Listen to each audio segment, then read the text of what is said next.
Next हम लोग move करते हैं यार, एक बहुत इंपॉर्टेंट टॉपिक है इंड्यूस इलेक्ट्रिक फील्ड का। ठीक है, मैंने आपको कभी बताया था कि कई बार बता चुका हूँ इनफैक्ट कि इलेक्ट्रिक फील्ड मैग्नेटिक फील्ड, जब हम लोग इलेक्ट्रोमैग्नेटिक वेव्स को पढ़ते हैं, ये इलेक्ट्रोमैग्नेटिक उसकी थ्योरी पढ़ते हैं, इलेक्ट्रोमैग्नेटिक फील्ड की थ्योरी पढ़ते हैं, तो सेम चीज़ें होती हैं, है ना। इलेक्ट्रिक फील्ड और मैग्नेटिक फील्ड एक हायर लेवल पे जाके आपको दोनों सेम क्वांटिटी पढ़ाई जाएंगी, इसलिए उसकी शुरुआत होती है इलेक्ट्रोमैग्नेटिक वेव्स में, है ना। तो आपको पता जाता है कि इलेक्ट्रोमैग्नेटिक वेव्स होती है जो इलेक्ट्रिक फील्ड की बनी होती है और मैग्नेटिक फील्ड की।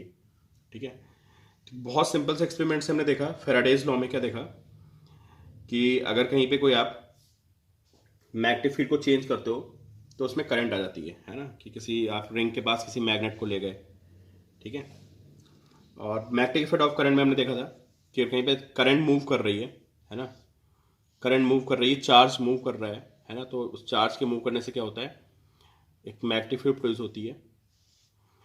ठीक है, चार्ज का मतलब बेसिकली एक तरह से इलेक्ट्रिक फील्ड ही होता है। अगर कहीं पे चार्ज है तो उसके राउंड में एक इलेक्ट्रिक फील्ड होगी। तो सिमिलरली क्या होता है यहाँ पे कि अगर आप कहीं पे मैग्नेटिक फील्ड को वैरी करते हो तो मैग्नेटिक फील्ड के वैरी करने से इलेक्ट्रिक फील्ड प्रोड्यूस होती है। ठीक है, कैसे, उसको बहुत सिंपल एक्सपेरिमेंट से समझ सकते हैं। ये रिंग रखी हुई है, इस रिंग में मैग्नेटिक फील्ड ऊपर की तरफ दिखा रखी है मैंने। ठीक है, अगर मैं इस मैग्नेटिक फील्ड को बढ़ा दूँ, इंक्रीज कर दूँ, तो आपको पता चलेगा कि जो रिंग है, रिंग में करंट फ्लो करेगी, है ना।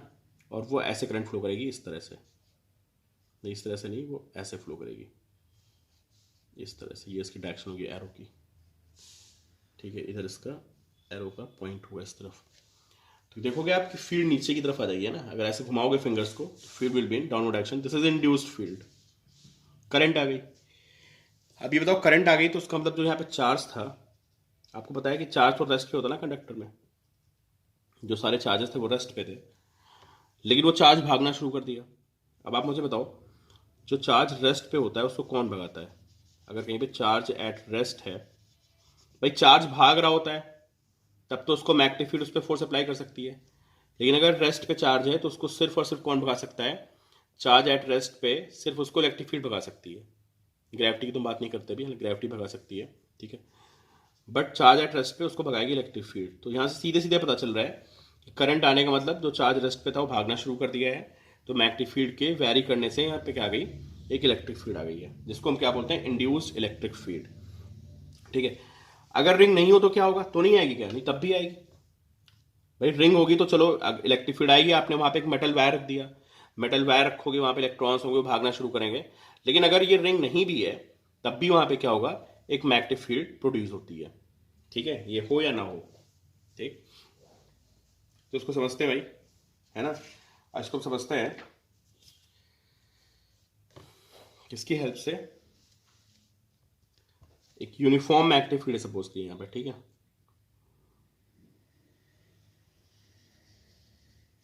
एक यूनिफॉर्म मैग्नेटिक फील्ड है, सिलेंड्रिकल रीजन है। ठीक है, दिस फील्ड इज बी, है ना, उसकी रेडियस कितनी है, रेडियस इज आर। ठीक है, और यहाँ पे क्या होगा, जब आप इस फील्ड को बढ़ाओगे ना तो इसमें इंड्यूस इलेक्ट्रिक फील्ड आएगी। अब इंड्यूस इलेक्ट्रिक फील्ड डायरेक्शन क्या होगी, अब डायरेक्शन समझते हैं, direction of induce electric field. तो इसके लिए हम यूज कर सकते हैं लेंस लॉ को।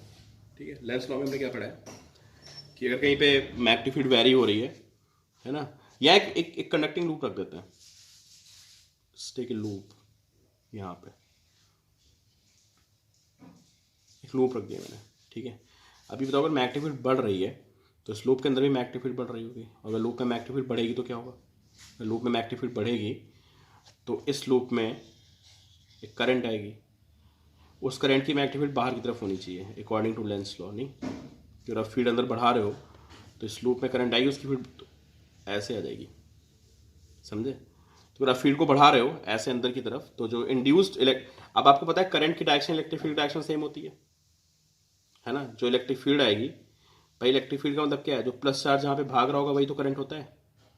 तो आप सोचिए प्लस चार्ज है, ये इलेक्ट्रिक फील्ड है, यही आपकी करंट डायरेक्शन होगी। तो जो ये करंट डायरेक्शन आ रही है सेम किसकी डायरेक्शन होगी, सेम इलेक्ट्रिक फील्ड की डायरेक्शन होगी। तो अगर आप यहाँ पे सिलेंड्रिकल रीजन में अगर आप मैग्नेटिक फील्ड को इंक्रीज कर रहे हो, ये इनसाइड फील्ड है और ये इंक्रीज हो रही है, तो इलेक्ट्रिक फील्ड ऐसे आएगी, ठीक है। ये मैंने क्या बना दिया, ये कोई एरो नहीं है, this is cylindrical region in which magnetic field is increasing, तो ऐसे उसके अंदर इलेक्ट्रिक फील्ड आएगी और ये कॉन्सेंट्रिक सर्कल्स में आती है, ऐसे ऐसे ऐसे ऐसे, समझे, ये बाहर भी होती है, कॉन्सेंट्रिक सर्कल्स में होती है, ठीक है। और अगर आप फील्ड को कम कर रहे हो तो आपको पता है फिर क्या होगा, फिर इलेक्ट्रिक फील्ड ऐसे आ जाएगी अंदर की तरफ, ऐसे कॉन्सेंट्रिक सर्कल्स में, ठीक है। तो देखो क्या हो गया, यहाँ पे दो बातें आ गई समझ में। ये फील्ड्स होती हैं, दे फॉर्म क्लोज लूप, है ना, इलेक्ट्रिक फील्ड लाइंस दे फॉर्म क्लोज लूप, है ना। और ऐसा हमने नहीं पढ़ा था, हमने पढ़ा था कि electric field lines never form close loop, लेकिन ये क्या कर रही है, ये क्लोज लूप फॉर्म कर रही हैं, ठीक है। तो ये अब इलेक्ट्रिक फील्ड आप समझिए कि इलेक्ट्रिक फील्ड दो तरह से प्रोड्यूस हो सकती है। एक इलेक्ट्रोस्टैटिक होती है, अगर कहीं पे चार्ज रेस्ट पे है तो ये एक इलेक्ट्रिक फील्ड प्रोड्यूस करता है, और दूसरा हमने क्या सीखा कि अगर कहीं पे टाइम वेरिंग मैग्नेटिक फील्ड है,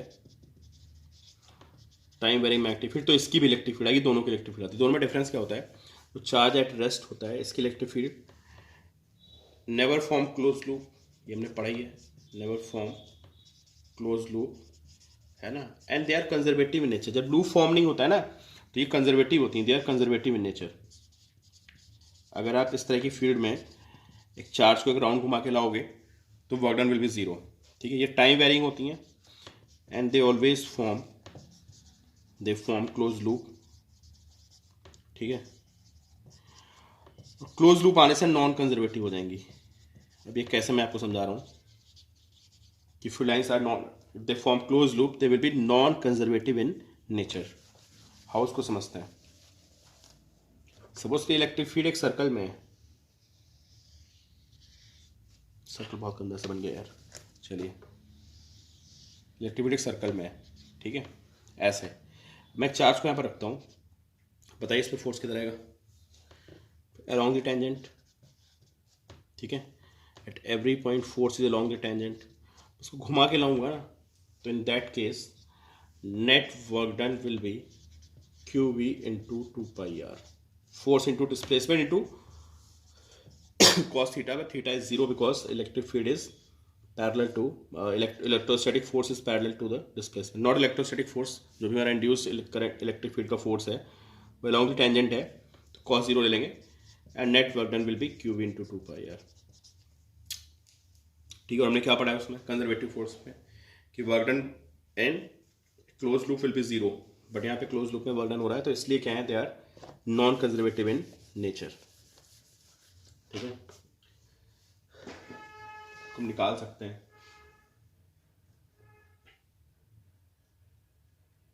देखिए जेई में बहुत बार क्वेश्चन है, ध्यान रखना आप, जेई नीट में डायरेक्टली, तो मैं आपको बता रहा हूँ इस पर। सोलेनोइड का रीजन मान लेते हैं, ठीक है, ये सिलेंड्रिकल रीजन है, सोलेनोइड के अंदर सिलेंड्रिकल टाइप का, मैग्नेटिक फील्ड इज बी, मैं यहाँ बना देता हूँ इनसाइड मैग्नेटिक फील्ड है, ठीक है।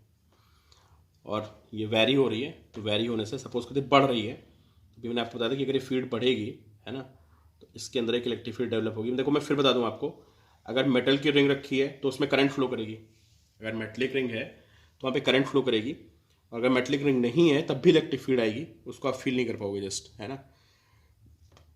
तो फील्ड कैसी आएगी, ये ऐसे इलेक्ट्रिक फील्ड आ जाएगी बाहर की तरफ, ठीक है।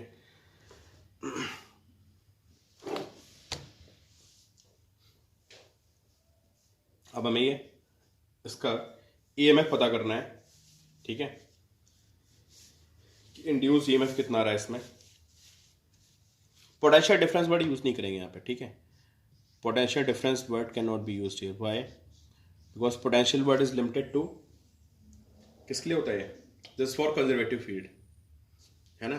तो आप यहाँ से घूम के आओगे तो आपको पोटेंशियल डिफरेंस नहीं आएगा, इलेक्ट्रिक फील्ड आएगी, ठीक है। तो पोटेंशियल डिफरेंस वर्ड यहाँ पे डिफाइन नहीं होता है, उसको ईएमएफ बोलेंगे, जिस लूप में इतना ईएमएफ आ गया, ठीक है। तो पहले बात करते हैं फैराडेज लॉ से, ठीक है। ये रेडियस में आर ले लेता हूँ, तो इसका एरिया कितना आएगा, area will be pi are square, flux कितना आएगा पाई आर स्क्वायर बी, इसको डिफ्रेंशिएट मारेंगे d phi by D t is pi are square d V by D t. ये हमारा ई एम एफ आ गया according to Faraday's law, sorry pi are square d B by D t. ठीक है, हमारा E M F आ गया pi square d B by D t. अब हम वर्क डन निकालते हैं। हमने ई एम एफ ऐसे भी डिफाइन कर रखा है कि लूप में जितना आप वर्क डन करते हो, है ना,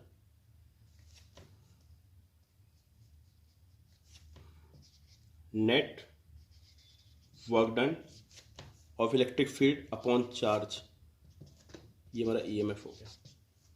ठीक है, अब बताइए जब इसको घुमा के लाओगे चार्ज को, तो अभी फिर से बना लेते हैं। यहाँ पे आप ये पूरा ग्राउंड लेके गए तो दिस क्यू वी, ठीक है, और ये आपका कितना होगा, force is along the tangent, displacement along the tangent, तो net work done will be Q V into 2πr। ठीक है, तो ई एम एफ कितना होता है W बाई क्यू, तो ये आ जाएगा E इंटू 2πr। ठीक है, E इंटू 2πr। ठीक है, इलेक्ट्रिक फील्ड अगर कहीं पे प्रेजेंट है और आप एक चार्ज को घुमा के ला रहे हो पूरा, तो वर्क डन अपॉन चार्ज को डिवाइड मारोगे तो ई एम एफ आ जाएगा ना। पोटेंशियल डिफरेंस वर्ड यहाँ पे यूज़ नहीं करेंगे क्योंकि दिस इज नॉन कंजर्वेटिव। अब दोनों को बराबर कर देते हैं। दोनों अलग अलग नहीं आए, समझ लेना, ऐसा ना हो कि आप समझो कि दो चीज़ें अलग अलग आ रही। इसको वेरी करके यहाँ पे इलेक्ट्रिक फील्ड आ गई, तो एक बार हमने इलेक्ट्रिक फील्ड निकाली उसकी हेल्प से, किसकी हेल्प से, ईएमएफ को निकाला किसकी हेल्प से, फैराडेज लॉ की हेल्प से, और फिर हमने उसको देखा है वर्क डन वाली डेफिनेशन से हमने ईएमएफ को निकाला है। दोनों को सेम करेंगे तो आपको पता चलेगा कि E into 2πr is equal to pi are square d B by D t, और यहाँ से आपको पता चलेगा E is R/2 d B by D t. Electric field की वैल्यू हो जाएगी R/2 d B by D T.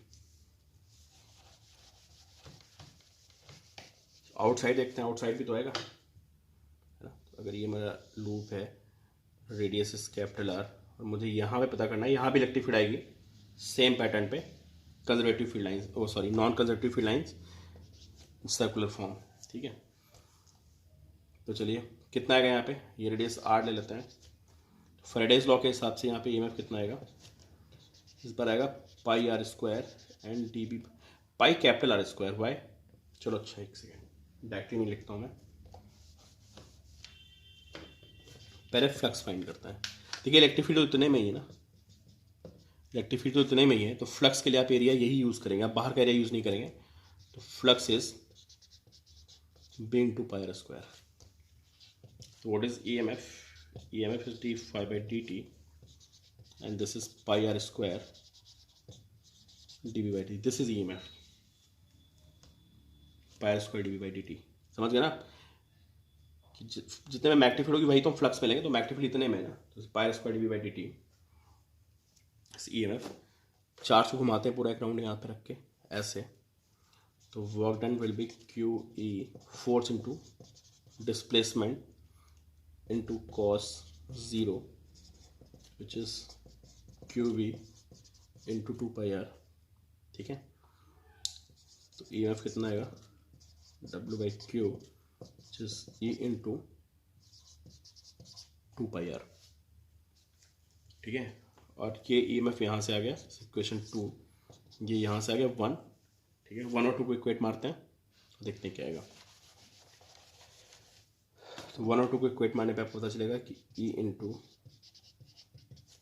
2πr square is pi are square d V by D t, और यहाँ से आएगा R square by 2r d V by D t. ठीक है, concentric rings बनेंगी हमेशा, इसका ग्राफ बनाएंगे तो आपको पता चलेगा। फाइन लिखते हैं दोनों को एक जगह। इन साइड के लिए क्या वैल्यू आई है, E is R/2 dv by dt when R is less than capital R, and E is equal to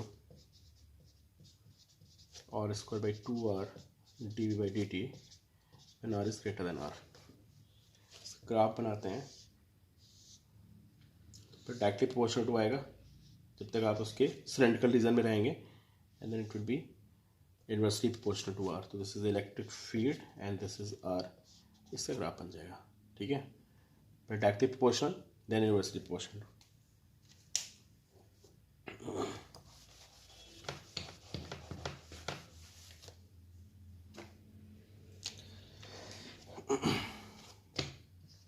concepts देख लेते हैं।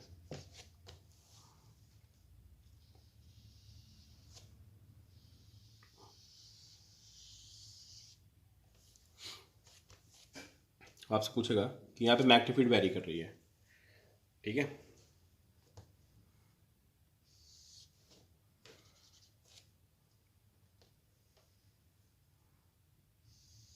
This is point A, this is point B and this is point C, ठीक है। तो electric field कैसे आएगी बताइए आप। अगर ये अंदर की तरफ फील्ड है, दिस मैग्नेटिक फील्ड इनसाइड, और बढ़ रही है ना, तो मैंने आपको बताया था कि अगर मैग्नेटिक फील्ड बढ़ेगी तो आप सोचिए कि यहाँ पे एक मेटेलिक रिंग रखी हुई है ना, उसको आप देखो, मैंने क्या बोला कि अगर स्पेस में भी मैग्नेटिक फील्ड वेरी कर रही है, there will be electric field, but you can not visualize it. तो विजुलाइज करने के लिए आपको क्या करना है, you have to put a metallic ring, और आपको देखना है कि मेटेलिक रिंग में करंट की डायरेक्शन क्या है। तो यहाँ पे मेटेलिक रिंग है, तो आपको पता है कि उसमें करंट कैसे फ्लो करेगी, लेंस लॉ के अकॉर्डिंग ऐसे फ्लो करेगी करंट, ठीक है। तो जो इलेक्ट्रिक फील्ड आएगी उसको मैं ऐसे शो कर सकते हैं, ऐसे रिंग्स बनेगी ना, ऐसे ऐसे, फिर ऐसे, फिर ऐसे, फिर ऐसे, फिर ऐसे, और ये घूम के यहाँ पे इलेक्ट्रिक फील्ड ऐसे आएगी। एरो का मतलब स्ट्रेंथ है ना। क्या फॉर्मूला देखा आपने स्ट्रेंथ का, आपने देखा कि इलेक्ट्रिक फील्ड क्या होती है, electric field is R/2 dB by dt। तो electric field is directly proportional to R, ठीक है। जैसे आप बाहर बढ़ते जाएंगे इलेक्ट्रिक फील्ड ऐसे बढ़ती जाएगी, ठीक है। This is A, this is B and this is C। एक बार जेई में क्वेश्चन आया हुआ है, ठीक है। उसने पूछा है ऐसे रॉड रख दी है, ठीक है। ऐसे नॉर्मली उसने पूछ लिया कि what is EMF produce between points A and B। ए और बी में कितना पोटेंशियल डिफरेंस आएगा, बेसिकली ये उसने पूछा था, है ना। तो ए और बी में कितना पोटेंशियल डिफरेंस आएगा बताइए आप, जैसे क्वेश्चन आ जाता है आपसे। तो आप देख रहे हैं कि जब ए से बी जाएंगे, है ना, तो क्या होगा, ए से बी जाने में आप ऐसे मूव कर रहे हो, तो इलेक्ट्रिक फील्ड, ये आपकी इलेक्ट्रिक फील्ड है, सॉरी ये इलेक्ट्रिक फील्ड है, ये डिस्प्लेसमेंट है, थीटा इज 90, और आपको पता है जो पोटेंशियल डिफरेंस होता है वो होता है E.dr। पोटेंशियल डिफरेंस कितना आ जाएगा, 0 आ जाएगा, ठीक है। और बी से सी में भी 0 आएगा, वही कहानी, बी से सी में भी 0 आएगा।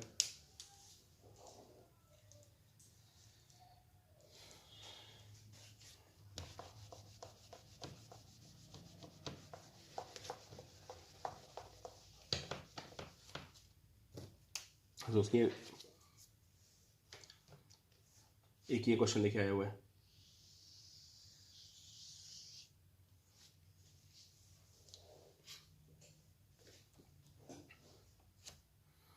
कि ये ऐसे मैग्नेटिक फील्ड है इनसाइड, ठीक है। ऐसे मैंने एक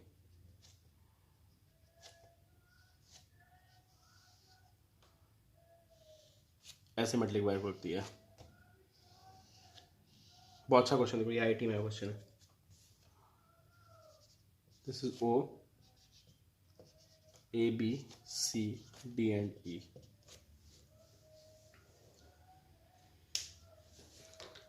ठीक है। And this is magnetic field inside, radius is R, ठीक है।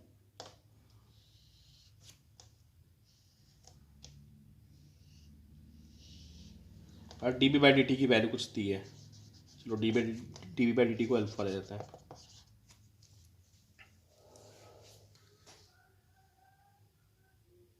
ठीक है। इलेक्ट्रिक फील्ड आएगी यहाँ पे, और आपसे पूछा है कि what is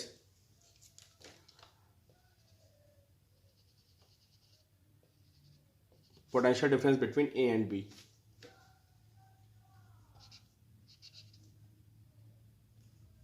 we A minus V B पूछा हुआ आपसे, ठीक है।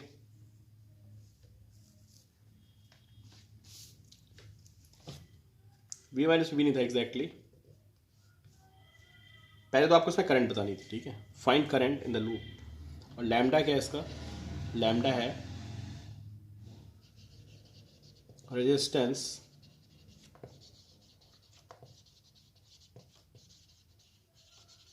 पर यूनिट लेंथ, ठीक है। Lambda is resistance per unit length, तो बड़ा आसान सा क्वेश्चन हो जाएगा। ये एरिया कितना होगा, pi are square by 2 into B, ये फ्लक्स, ये एरिया समझ लो आप, हाफ इंटू इसके अंदर का एरिया लोगे ना आप, तो pi are square by 2 into B, जैसे फ्लक्स डिफ्रेंशिएट मारते हैं तो D B by D T, तो pi are square by 2 into alpha, ये ई एम एफ आ गया। और इसका वो कितना होगा, रेजिस्टेंस कितना होगा total, R plus R plus R, 3R 4R 5R 6R, ठीक है। तो जो टोटल रेजिस्टेंस होगा वो कितना होगा, total length into lambda, lambda क्या रेजिस्टेंस पर यूनिट लेंथ, इसको आप डिवाइड मार देना, pi are square by 2 alpha upon 6R alpha, ठीक है। देखना क्या आंसर आ रहा है आपका, 6R lambda, sorry 6R lambda, ये इसमें करंट आ जाएगी, ठीक है।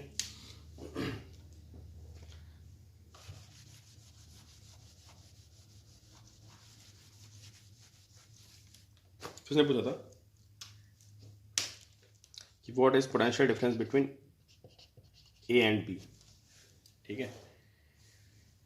आप मुझे बताओ पूरा ईएमएफ कितना आया है, पूरा ईएमएफ आएगा पाई आर स्क्वायर बाई 2, इतने की बात करते हैं ना, इतने की, तो इतने में मैग्नेटिक फील्ड है, तो pi are square by 2 D B by D T which is pi are square by 2 into alpha, ठीक है। अब बताओ इसमें कोई ईएमएफ आया ए टू ई में, इसमें कोई पोटेंशियल डिफरेंस आया, ए टू ई में तो कोई पोटेंशियल डिफरेंस आया नहीं। अभी आपको बता चुका हूँ मैं कि इलेक्ट्रिक फील्ड जो होगी वो ऐसे होगी रेडियली, है ना, ऐसे ऐसे ऐसे, तो ये तो 90 हो गया, ठीक है।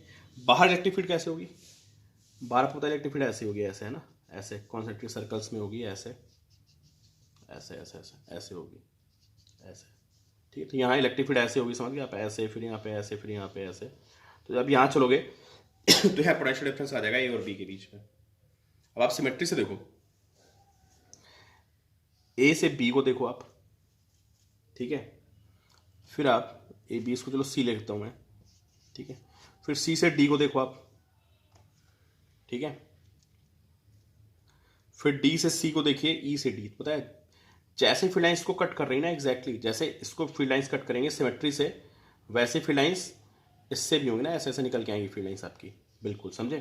सिमेट्री से क्या होगा, जितना ए बी में आएगा, देखो ए बी कहाँ पे टच कर रहा है, एक पॉइंट पे टच कर रहा है, फिर पैरेलल है, लेंथ सेम है। सी बी को देखिए, एक पॉइंट पे टच कर रहा है, फिर ये पैरेलल है, ये एक पॉइंट पे टच कर रहा है, पैरेलल है, फिर एक पॉइंट पे टच कर रहा है, पैरेलल। इन चारों में जो पोटेंशियल आएगा वो सेम आएगा, ठीक है। तो इसको 1/4 कर देते हैं, तो this is pi are square alpha by 8, ये इसमें ये पोटेंशियल आएगा, पोटेंशियल डिफरेंस ये इसमें आएगा, ये इसमें आएगा, ये इसमें आएगा, ठीक है। 2 पॉइंट्स बीच में, तो ये क्वेश्चन था कि what is potential difference between A and B, ठीक है। और ये अगर ये लूप नहीं होता तब भी ये आपका इस पर फिट बैठता बिल्कुल, अगर लूप नहीं होता तब भी।